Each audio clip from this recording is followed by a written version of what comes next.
Hello friends. आज मैं आपसे बात करने वाली हूँ अपनी हॉबी से रिलेटेड। जी हाँ, आप किसी भी प्रोफेशन में हैं या आप हाउसवाइफ है या आप प्रोफेशनल हैं, आप अपनी हॉबीज़ को एवरीडे ज़रूर किया कीजिए, क्योंकि हॉबी एक तरह का मेडिटेशन है। यदि आप आपकी हॉबीज़ को कंटिन्यू रखते हैं तो आप बड़ा पीसफुल महसूस करते हैं और आप बहुत अच्छी तरीके से अपने जो प्रोफेशनल वर्क है वो अच्छी तरीके से कर पाते हैं।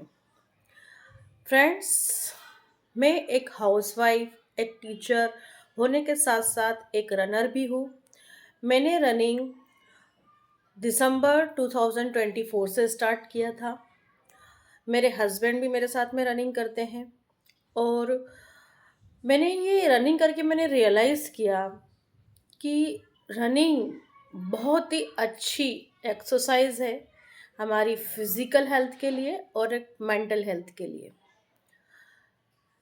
मैंने जब स्टार्टिंग में रनिंग करना चालू किया तब मैं 100 मीटर भी नहीं दौड़ पाती थी, पर धीरे धीरे जब मैंने इसकी टेक्निक फॉलो की, अब मैं 10 किलोमीटर में पार्टिसिपेंट इजीली कर पाती हूँ। ये मेरे हस्बैंड का एक ड्रीम है और ड्रीम था, ये बोल सकते हैं। उनको मैराथन करनी थी, फुल मैराथन, हाफ मैराथन में उनको पार्टिसिपेंट करना था और उनके साथ साथ ही मैंने भी रनिंग ज्वाइन किया उनको सपोर्ट करने के लिए, फिजिकली भी और मेंटली भी। मैं वॉकिंग करती थी, मुझे वॉकिंग में बहुत इंटरेस्ट है। वॉकिंग में काफ़ी टाइम से कर रही हूँ, बिफोर मैरिज से मैं वॉकिंग कर रही हूँ।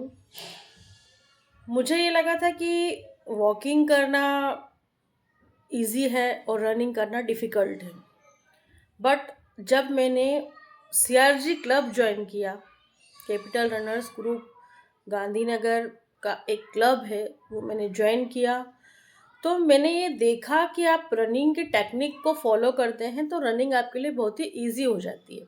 और यहाँ पर भी आप देखेंगे कि आपकी सांसों का ही खेल है, सब कुछ सांसों पे ही डिपेंड करता है। आपको सांस कब लेनी है, कब छोड़नी है। रनिंग करते समय आपको आपका माउथ ओपन नहीं रखना है, आपको नाक से ही सांस लेनी है, नाक से ही छोड़नी है।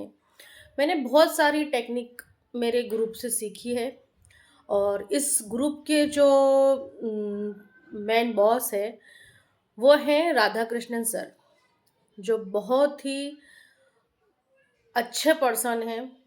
कभी भी किसी भी रनर को फोर्स नहीं करते हैं। वो हमेशा एक ही चीज़ कहते हैं कि जल्दी क्या है, अभी हमारे पास बहुत टाइम है।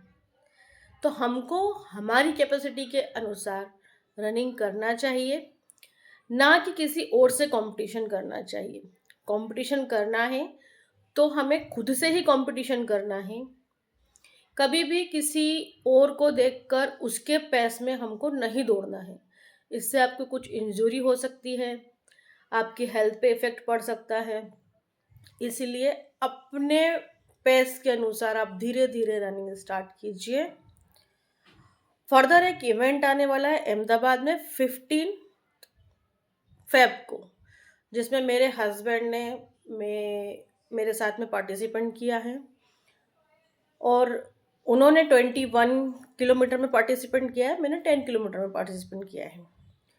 तो ये जो केडी मैराथन इवेंट है ये एवरी ईयर फरवरी में, जनवरी में होता है और इसका मेन जो पर्पस है केडी मैराथन का, वो ये है कि donate organ and save life. ये ऑर्गन डोनेशन के लिए लोगों में जागरूकता फैलाता है और लोगों को जागरूक करता है कि आपको आपके ऑर्गन डोनेट करने के लिए साइनिंग करना चाहिए और आपको भी किसी की लाइफ बचाना चाहिए।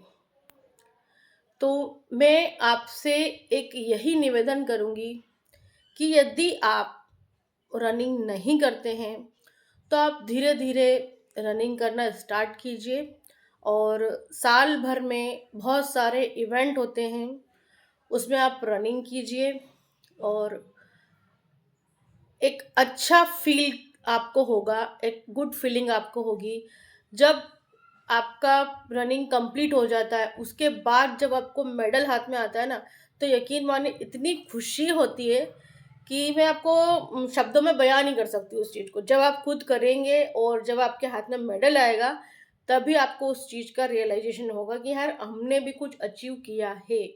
हम भी इस एज में स्पोर्ट्स में आ सकते हैं। रनिंग एक ऐसा स्पोर्ट्स है जिसमें आप बहुत ही जल्दी सफलता प्राप्त कर लेते हैं। मैं एवरीडे रनिंग नहीं करती हूँ, इवेंट में या फिर क्लब के इवेंट में ही मैं रनिंग कर पाती हूँ, बिकॉज़ फैमिली रिस्पॉन्सिबिलिटीज़ होती हैं कुछ, और टाइमिंग का थोड़ा इश्यू होता है। पर मैं आपको सजेस्ट यही करूँगी कि आप एवरीडे थोड़ा-थोड़ा रन करना स्टार्ट कीजिए।